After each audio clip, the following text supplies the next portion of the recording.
9절 말씀부터 이렇게 다시 한번 훑어보는데요. 빛의 열매라는 말과 우리가 그 어둠의 일 이런 말이 대조를 이루고 있죠. 빛의 열매, 하나님의 속성과 하나님의 생명, 거기에 의해서 맺어지는 하나님과의 관계, 그 관계로 말미암아 하나님이 세우신 그 자리에서 하나님이 허락하신 그 은사와 능력을 가지고 사명을 감당함으로 말미암아서 하나님께 영광을 드러내는 삶, 이것이 바로 빛의 열매다라는 거예요. 물론 어둠이라고 하는 것은 나쁜 열매가 맺는 열매라고 말할 수 있겠죠. 아직도 하나님과 인격적인 관계가 맺어지지 않았기 때문에 나 중심의 사고, 나를 중심으로 생각하는 가치관, 세계관을 가지고서 내 힘, 내 능력, 내 재주로 무엇인가 만들었다고 생각해서 교만하거나 심지어는 열등감에 빠지는 것까지도 옛사람이다, 이렇게 말하고 있는 것을 우리가 볼 수가 있게 되죠. 그래서 성도는 자기의 그 판단을 내려놓은 사람들이죠. 그래서 하나님에 의해서 자기 주권이 이제 벗겨진 사람들, 옛사람 벗어버린 사람들, 자기 부인 되어진 사람들. 그래서 성도에게 있어서는 교만할 수도 없고 열등감에 빠질 수도 없는 거죠. 그렇죠? 우리는 모두가 다 감사할 이유만 있어요. 하나님이 일하시는 속에서 살고 있기 때문에, 그리고 하나님이 자기를 통해서 일하는 것임을 깨달아 알기 때문에, 이 거듭난 진리로 충만한 성도의 행위를 성경은 떳떳한 행위, 빛의 행위, 그리고 오른손의 행위라고 말하는 것을 알 수가 있습니다. 자, 오른손, 마태복음 6장 3절에 보면은요, 너는 구제할 때에 오른손이 하는 것을 왼손이 모르게 하여 네 구제함을 은밀하게 하라. 은밀한 중에 보시는 너희 아버지께서 갚으시리라. 바로 여기에요. 성경이 말하는 오른손, 오른편, 하나님 편이고 진리의 편이고요, 영적인 거예요. 물론 하나님의 그 영적인 것을 이야기하는 거죠. 그렇습니다. 참 성도들에게 있어서는 바로 여기에 속한 자다라는 거예요. 오른편에 속한 자다. 그래서 예수님이 부활하셔서 승천하셔서 하나님 오른쪽 우편에 앉아 계시다라는 것도 바로 그런 의미라고 이렇게 말씀을 드렸어요. 그 오른손이 하는 행위, 마태복음 6장에서는 그것이 바로 구제다라고 말하고 있어요. 구제하는데 오른손이 하는 것을 왼손이 모르게 하라. 물질적으로 해석하면 말이 안 돼요. 그죠? 한 몸에 붙어있는 오른손이 일을 하는데 어떻게 왼손이 모를 수가 있어요. 더군다나 남에게 물건을 나누어주고 사랑하는 것이라고만 생각할 때에는 이건 두 손을 따로 떼어놓고 생각할 수가 없는 것이죠. 그러나 우리는 이제 그 오른손이 바로 예수 믿는 사람들의 선을 베푸는 행위, 진리와 생명의 말씀을 나누어서 상대방을 살려주는 행위, 그것은 세상 사람들은 모른다, 이 왼손이라고 명명되어진 세상 사람들은 모른다라는 것을 의미하는 거예요. 그렇죠? 그렇습니다. 그들을 알아챌 수가 없어요. 복음을 모르니까, 그 복음으로 말미암아서 저들이 살아난다는 것도 모르니까. 그래서 우리가 성경 속에서 구제라는 말을 우리가 생각할 때에 우리는 구제의 대상부터 생각해 볼 수 있어야 된다 그랬죠. 구제의 대상자는 고아와 과부, 그리고 가난한 자들이라고 얘기를 한다 그랬어요. 그래서 고아도 세상에서 부모가 없어서 고아된 자들만 이야기하고 있는 것이 아니라 바로 아버지 하나님을 떠난 자들, 그들을 고아라고 말하고 있고, 이제 과부 역시 남편을 잃어버린, 참 신랑이신 예수 그리스도를 잃어버린 세상 사람들을 향하여서 바로 과부라고 말하고 있는 거죠. 그들에게 진정한 신랑을 소개해 주는 것, 그것이 바로 구제다라고 말씀을 했습니다. 자, 그런데 그런 표현들이 은밀하다라는 말로 쓰여지고 있어요. 오늘 본문에도 그것은 불의한 자들이 행하는 일들은 은밀히 행하는 것, 부끄러운 것 이렇게 말하고 있고요. 그 다음에 이 마태복음 6장에서도 성도들이 하는 것도 은밀하다라고 말하고 있어요. 바로 영적인 부분들이기 때문에 그렇게 얘기를 하는 것이죠. 그렇습니다.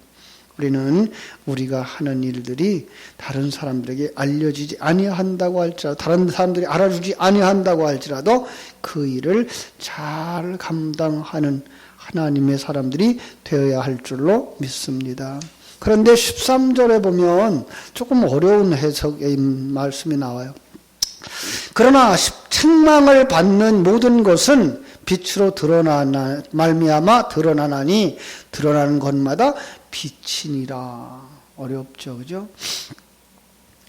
자, 책망을 받는다는 것이 무엇일까요? 책망을 받는 모든 것은 여기 책망이라는 그 언어를 보면 엘렌코라고 되어져 있는데 죄를 깨닫게 하다 그리고 반증하다 물론 책망의 뜻도 있어요. 죄를 깨닫게 하다예요. 자, 죄를 깨닫게 하는 모든 것은 빛으로 말미암아서 그러니까 그 책망을 어떻게 할 수 있죠? 요한복음 16장 8절에서 성령이 오시면 성령이 죄에 대하여 의에 대하여 심판에 대하여 세상을 책망하리라 이렇게 말씀하고 있어요. 그러니까 성령이 없으면 책망을 할 수가 없어요. 성령이 없으면 죄를 깨닫게 할 수도 없는 거예요. 그런데 깨닫고 있다, 책망을 듣는다, 뭐가 있는 거예요? 그 사람이 이미 성령이 오신 거예요. 그 사람 속에는.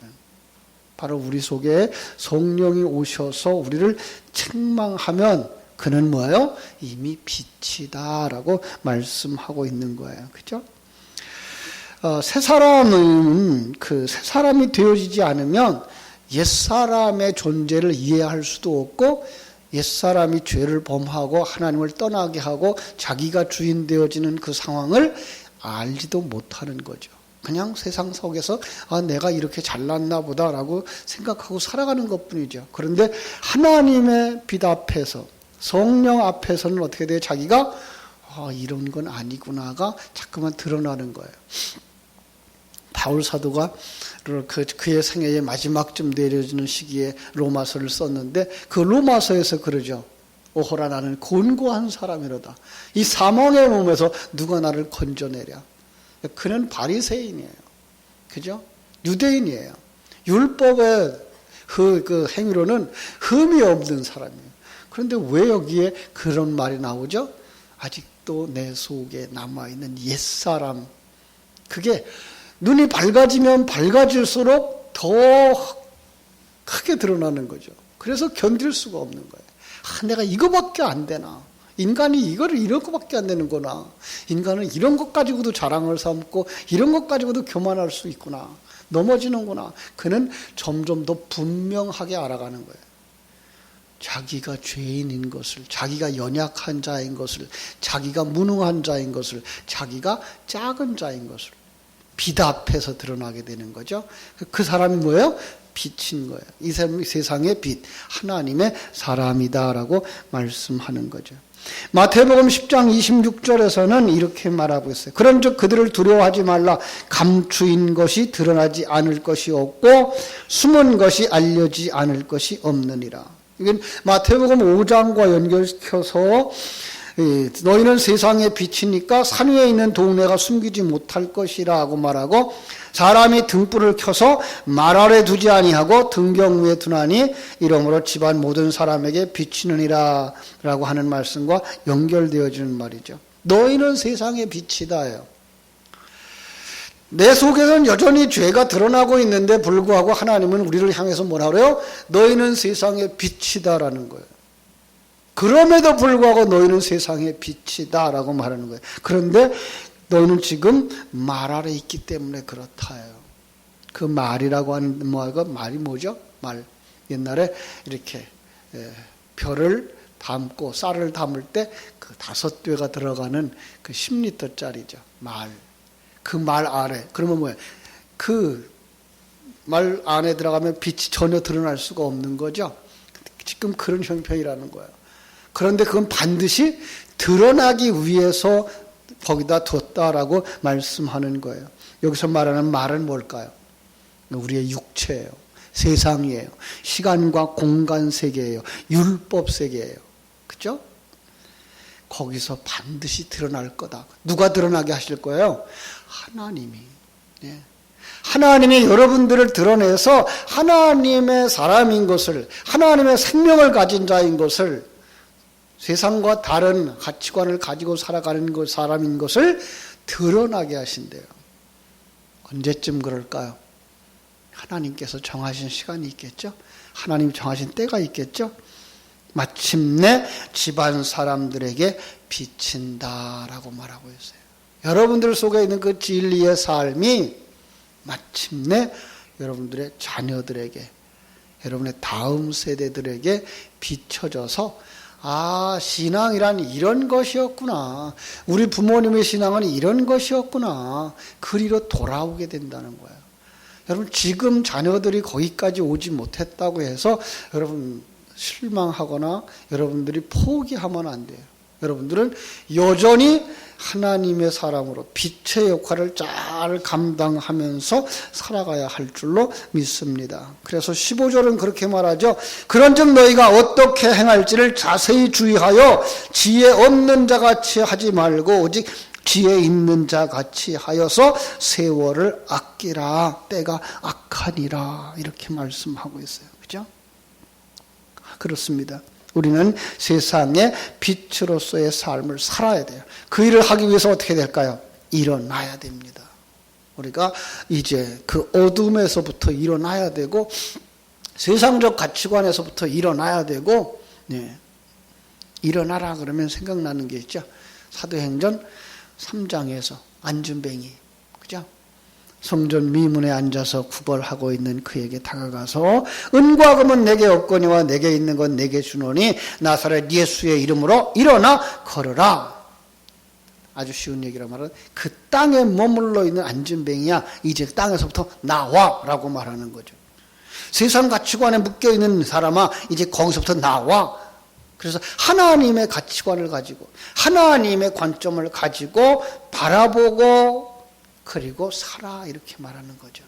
하나님의 관점을 가지고 나를 바라볼 수도 있어야 되고 형제를 바라볼 수 있어야 되고 하나님의 관점을 가지고 이 세상도 볼 수 있어야 할 줄로 믿습니다. 그것이 뭐예요? 일어나라라는 거예요.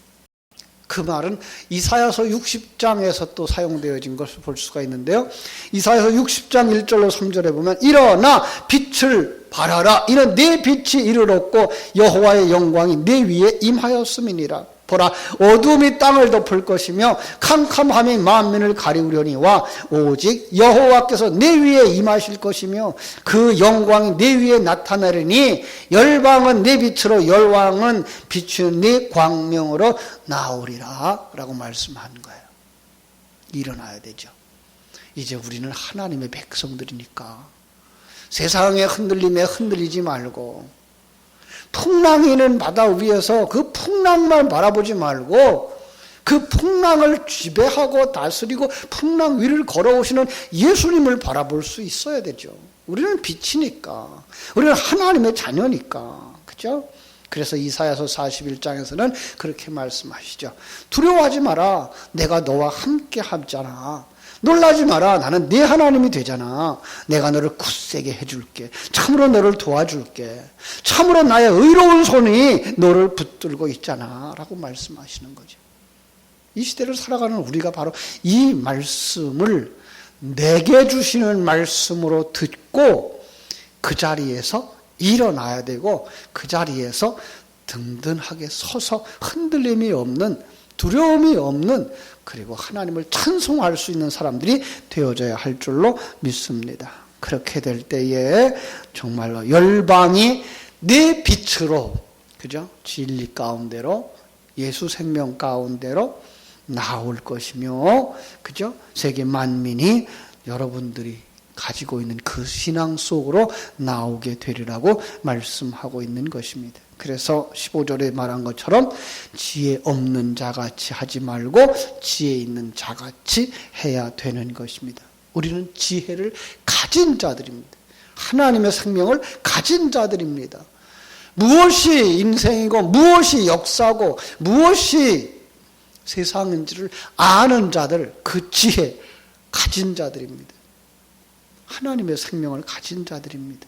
이제는 그 하나님의 자녀답게 살아야 되고 그걸 갖다가 뭐라 그래요? 복음에 합당하게 생활하라라고 빌립보서에서는 말했던 것을 알 수가 있습니다. 그렇죠?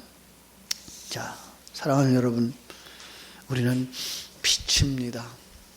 이제 어둠 속에 나가셔서 이 빛을 비춰야 됩니다.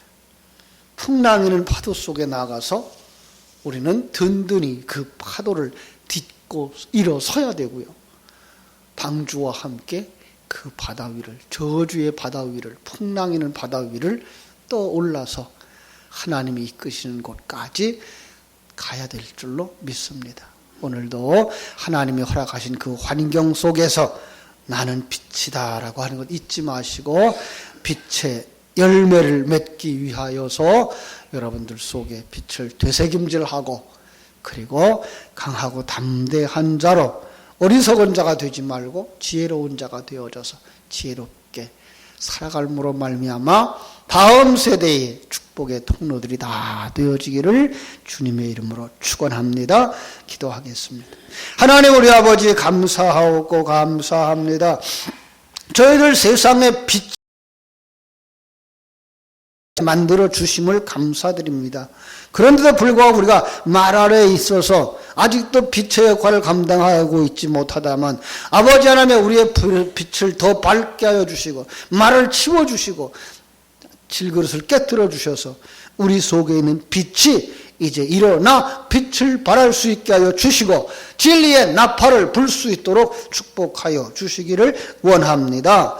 어둠은 점점 더 깊어져 갑니다. 그것은 빛을 더 밝게 빛나게 하기 위한 하나님의 일하심이라는 사실을 다시 한번 깨달아 알게 해주시고 아버지 하나님 이 새벽을 깨우는 하나님의 귀한 자녀들이 이 진리의 말씀을 받아들은 하나님의 사람들이 주신 환경 속에서 하나님이 우리에게 허락하신 그 환경 속에서 일어나 빛을 발하는 예수의 사람답게 살아가는 흔들림이 없는 그리고 하나님의 일하심을 보고 찬송할 수 있는 그 아름답고 복된 그리고 든든히 서 있는 삶을 살아냄으로 말미암아 흔들리는 사람들이 참으로 이렇게 든든히 서 있는 사람들 속에 닻을 줄 수 있게 해주시고 그리고 더 깊은 바다로 나아가서 정말 하나님의 세계를 볼 줄 아는 사람들이 되도록 역사해 주시옵소서. 이 새벽을 깨우는 우리가 먼저 하나님의 그 크신 계획을 깨달아 알게 해주시고 하나님의 그 놀라우심을 깨달아 알게 해주시고 그것이 누려지게 해주셔야 오늘 다음 세대에게 바로 우리가 빛의 역할을 감당하고 축복의 통로의 역할을 감당하게 되겠사오니 아버지 하나님이여 우리들에게 먼저 예수 생명으로 채워주시고 하나님의 안목으로 채워주시고 임마누엘의 그 누림으로 채워주시기를 간절히 소원합니다. 일마다 때마다 시간 분부 초초마다 하나님이 우리와 함께 하심과 그 누림이 더 풍성해지기를 간절히 소원하며 거룩하신 예수님의 이름으로 기도하옵나이다. 아멘.